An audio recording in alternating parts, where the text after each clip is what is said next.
வணக்கம் மக்களே. இப்போ பார்த்தீங்கன்னா நம்மளோட பிரியாணி சீரிஸோட எண்டுக்கே வந்துட்டோம். வாழை இலையே போட்டோம். இதுக்கப்புறம் ஒன்றுமே இல்லைன்னு உங்களுக்கே தெரியும். அதனால் பெருசாக ஒரு 7 அடியில் ஒரு வாழை இலையை போட்டு ஃபேமிலியாக உட்காந்து சாப்பிட்லான்னு போட்டுட்டோம். இந்த பிரியாணி போகிறதுக்கும் லேட் பண்ணாங்க பாருங்க. ஐயோ இத்தனை எபிசோடு தாண்டி வந்துட்டோம். கடைசி எபிசோடாச்சும் கொஞ்சம் சீக்கிரமாக முடிச்சுடுங்கன்னா அப்புறம் தண்ணி அப்படியே தெளிக்க ஆரம்பிச்சிட்டாங்க. இருப்பா பந்தியை ஸ்டார்ட் பண்ணிட்டோம் அப்படின்ட்டு தண்ணி அப்படியே ஃப்ரெஷ்ஷாக தெளிக்க ஆரம்பிச்சிட்டாங்க.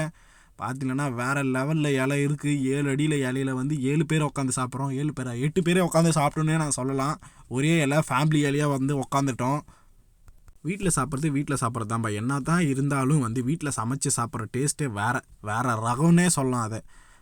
ஒரு வழியாக இலையை நான் எவ்வளோ நேரம் தான் பார்த்துன்னு இருக்கிறது. பிரியாணி தான் எங்கே இதோ எடுத்துகிட்டு வந்துட்டாங்க.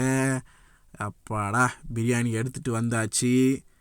அண்ட் இப்போ இறக்க போகிறாங்க பிரியாணியை. ஒரு வழியாக நம்ம ஆவலுடன் காத்துட்டு இருந்த பிரியாணி ரெடி ஆயிடுச்சு.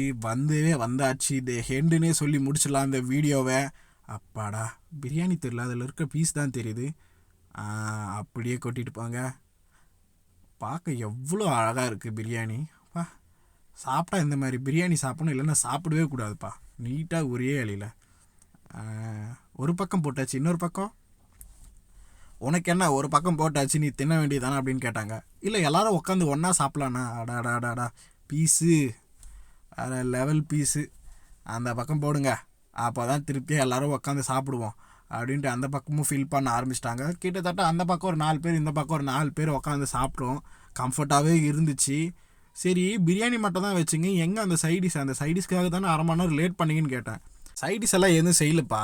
தம் கட்டுற வரையும் நீ வெயிட் பண்ண மாட்டேன்னு நாங்கள் பொய் சொன்னோன்னு சொல்ல மாட்டாங்களா? ஐயோ இருக்கிறதுலே பெரிய உருட்டு இதுவா, அதுக்கு நம்ம ஏமாந்துட்டுமே அப்படின்னு நினச்சிட்டு இருந்தேன். ஒருவேளை பிரியாணியை பார்த்தது போதும், சரி சாப்பிட ஆரம்பிப்போம். ரைத்தாவாச்சு வச்சிங்களான்னு கேட்டேன். ரைத்தாவும் ரெடி பண்ணி வச்சுட்டு இருக்காங்க. அண்ட் ரைத்தா வச்சு ஒரு கதம் பண்ண வேண்டியதான். விங்ஸ் பீஸு முதல்ல அந்த விங்ஸ் பீஸை சாப்பிட்ருவோம். அதுக்கப்புறம் பெச்சாச்சு நம்மளோட ரைத்தாவை நம்ம சாப்பிட ஆரம்பிக்க வேண்டியதான். அண்ட் கைஸ் இன்னொரு விஷயம் என்னன்னு பார்த்தீங்கன்னா, மெயினாக இந்த சீரியஸை ஃபுல்லாக பாருங்கள். அப்போ தான் உங்களுக்கு எப்படி பிரியாணி செய்கிறதுன்னு தெரியும், ப்ராப்பராக பிரியாணி செய்கிறதுன்னு எப்படின்னு தெரியும். அதுவும் வில்லேஜ் ஸ்டைலில் பக்காவாக இருந்துச்சு. அண்ட் டேஸ்ட் வைஸ் பார்த்தீங்கன்னா வேறு ரகமாக இருந்துச்சு. நான் எதிர்பார்க்கவே இல்லை. என்னதான் கடையில் சாப்பிட்டாலும் வீட்டில் சாப்பிட்ற டேஸ்ட்டே தனி டேஸ்ட்னு அப்புறம் கொஞ்சம் கொஞ்சமாக எடுத்து நம்ம சிக்னேச்சரை போட்டுற வேண்டியது தான். அப்படின்ட்டு கொஞ்சம் ரைத்தா, கொஞ்சம் பீஸு, அதுக்கு மேலே ரைஸு, அதோட வீடியோ க்ளோஸுன்னு முடிச்சிட வேண்டியது தான். அண்ட் எடுத்து ஒரு வாய் சாப்பிட்டு பார்த்தோம், வேறு ரகமாக இருந்துச்சு.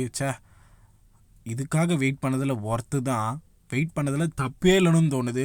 ஃபுல் எபிசோடை நீங்களும் பாருங்க கைஸ். அண்ட் மறக்காமல் வீட்டில் ட்ரை பண்ணி பாருங்கள். அண்ட் வீடியோவுக்கு ரொம்ப முக்கியமான பொருள் இது மட்டும்தான். இதை நான் இன்னொரு வாட்டி நான் போட்டு காட்டுறேன். பார்த்தீங்கன்னா ஃபஸ்ட்டே வீட்டில் அரைச்ச மிளகாத்தூளை போட்டுக்கணும்.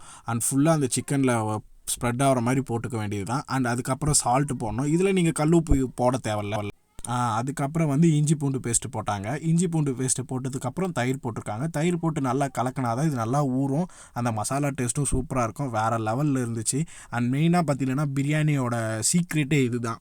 இந்த பிரியாணியோட டிப்ஸும் சீக்ரெட்டும் நான் இதை தான் சொல்லுவேன். இதை நீங்கள் ப்ராப்பராக பண்ணிட்டா போதும், ஆட்டோமேட்டிக்காக பிரியாணி டேஸ்ட்டாக வந்துடும். ஓகே காய்ஸ், இந்த வீடியோ புதுசாக மறக்காம நம்ம சேனலை சப்ஸ்கிரைப் பண்ணிவிட்டு பெல் ஐக்கனை கிளிக் பண்ணி வச்சுக்கோங்க. இந்த ஹெண்டுக்கு வந்தாச்சு. நம்ம இதோட அடுத்த சீரியஸில் நம்ம சந்திக்கலாம். அடுத்த சீரியஸ் என்னன்னு கீழே கமெண்ட் பாக்ஸில் கமெண்ட் பண்ணுங்கள்.